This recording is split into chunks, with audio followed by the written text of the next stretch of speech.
اللهم صل على محمد وعلى آل محمد كما صليت على إبراهيم وعلى المومنین حضرت عائشہ صلی اللہ علیہ وسلم سے نقل کرتے ہیں کہ انہوں نے بتلایا کہ حضرت پر وحی کا ابتدائی دور اچھے سچے پاکیزہ خوابوں سے شروع ہوا۔ اب خواب میں جو کچھ دیکھتے وہ صبح کی روشنی کی طرح صحیح اور سچا ثابت ہوتا۔ پھر من جانب قدرت اب تنہائی پسند ہو گئے اور آپ نے غار ہرا میں خلوت نشینی اختیار فرمائی اور کئی دن اور رات وہاں مسلسل عبادت اور یاد الہی و ذکر و فکر میں مشغول رہتے۔ جب تک گھر آنے کو دل نہ چاہتا توشہ ہمراہ لیے ہوئے وہاں رہتے۔ توشہ ختم ہونے پر ہی اہلیہ محترمہ حضرت خدیجہ صلی اللہ علیہ وسلم کے پاس تشریف لاتے اور کچھ توشہ ہمراہ لے کر پھر وہاں جا کر خلوت گزیں ہو جاتے۔ یہی طریقہ جاری رہا یہاں تک کہ اب پر حق منکشف ہو گیا اور اب غار ہراہی میں قیام پذیر تھے کہ اچانک حضرت جبرائیل اب کے پاس حاضر ہوئے اور کہنے لگے کہ اے محمد پڑھو۔ اب فرماتے ہیں کہ میں نے کہا کہ میں پڑھنا نہیں جانتا۔ اب فرماتے ہیں کہ فرشتے نے مجھے پکڑ کر اتنے زور سے بھینچا کہ میری طاقت جواب دے گئی، پھر مجھے چھوڑ کر کہا کہ پڑھو۔ میں نے پھر وہی جواب دیا کہ میں پڑھا ہوا نہیں ہوں۔ اس فرشتے نے مجھ کو نہایت ہی زور سے بھینچا کہ مجھ کو سخت تکلیف محسوس ہوئی، پھر اس نے کہا کہ پڑھ۔ میں نے کہا کہ میں پڑھا ہوا نہیں ہوں۔ فرشتے نے تیسری بار مجھ کو پکڑا اور تیسری مرتبہ پھر مجھ کو بھینچا، پھر مجھے چھوڑ دیا اور کہنے لگا کہ پڑھو اپنے رب کے نام کی مدد سے جس نے پیدا کیا اور انسان کو خون کی پھٹکی سے بنایا، پڑھو اور اب کا رب بہت ہی مہربانیاں کرنے والا ہے۔ بس یہی آیتیں اب حضرت جبرائیل سے سن کر اس حال میں غار ہرا سے واپس ہوئے کہ اب کا دل اس انوکھے واقعہ سے کانپ رہا تھا۔ اب حضرت خدیجہ کے ہاں تشریف لائے اور فرمایا کہ مجھے کمبل اڑا دو، مجھے کمبل اڑا دو۔ لوگوں نے اب کو کمبل اڑا دیا۔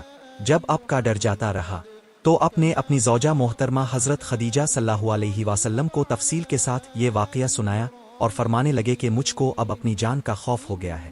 اب کی اہلیہ محترمہ حضرت خدیجہ صلی اللہ علیہ وسلم نے اب کی دھارس بندھائی اور کہا کہ اب کا خیال صحیح نہیں ہے، خدا کی قسم اب کو اللہ کبھی رسوا نہیں کرے گا، اب تو اخلاق فاضلہ کے مالک ہیں، اب تو کنبہ پرور ہیں، بے قصوں کا بوجھ اپنے سر پر رکھ لیتے ہیں، مفلسوں کے لیے اب کماتے ہیں، مہمان نوازی میں اب بے مثال ہیں اور مشکل وقت میں اب امر حق کا ساتھ دیتے ہیں۔ ایسے اوصاف حسنہ والا انسان ایک بے وقت ذلت و خواری کی موت نہیں پا سکتا۔ پھر مزید تسلی کے لیے حضرت خدیجہ صلی اللہ علیہ وسلم اب کو ورقہ بن نوفل کے پاس لے گئی جو ان کے چچا زاد بھائی تھے اور زمانہ جاہلیت میں نصرانی مذہب اختیار کر چکے تھے اور عبرانی زبان کے کاتب تھے، چنانچہ انجیل کو بھی حسب منشائے خداوندی عبرانی زبان میں لکھا کرتے تھے۔ انجیل سریانی زبان میں نازل ہوئی تھی، پھر اس کا ترجمہ عبرانی زبان میں ہوا۔ ورقہ اسی کو لکھتے تھے۔ وہ بہت بوڑھے ہو گئے تھے یہاں تک کہ ان کی بینائی بھی رخصت ہو چکی تھی۔ حضرت خدیجہ صلی اللہ علیہ وسلم نے ان کے سامنے اب کے حالات بیان کیے اور کہا کہ اے چچا زاد بھائی، اپنے بھتیجے محمد کی زبانی ذرا ان کی کیفیت سن لیجئے۔ وہ بولے کہ بھتیجے آپ نے جو کچھ دیکھا ہے اس کی تفصیل سناؤ۔ چنانچہ آپ نے از اول تا آخر پورا واقعہ سنایا، جسے سن کر ورقہ بے اختیار ہو کر بول اٹھے کہ یہ تو وہی ناموس معزز رازدان فرشتہ ہے جسے اللہ نے حضرت موسیٰ پر وحی دے کر بھیجا تھا۔ کاش میں اب کے اس عہد نبوت کے شروع ہونے پر جوان عمر ہوتا، کاش میں اس وقت تک زندہ رہتا جبکہ اب کی قوم اب کو اس شہر سے نکال دے گی۔ رسول کریم نے یہ سن کر تعجب سے پوچھا کہ کیا وہ لوگ مجھ کو نکال دیں گے، حالانکہ میں تو ان میں صادق و امین و مقبول ہوں۔ ورقہ بولا ہاں یہ سب کچھ سچ ہے، مگر جو شخص بھی اب کی طرح امر حق لے کر آیا لوگ اس کے دشمن ہو گئے ہیں۔ اگر مجھے اب کی نبوت کا وہ زمانہ مل جائے تو میں اب کی پوری مدد کروں گا۔ مگر ورقہ کچھ دنوں کے بعد انتقال کر گئے۔ پھر کچھ عرصہ تک وحی کی آمد موقوف رہی۔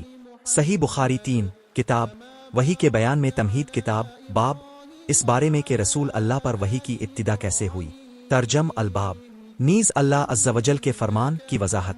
ہم نے اب کی طرف اسی طرح وحی نازل فرمائی ہے جیسے حضرت نوح علیہ السلام اور ان کے بعد آنے والے تمام انبیاء علیہم السلام کی طرف نازل کی تھی۔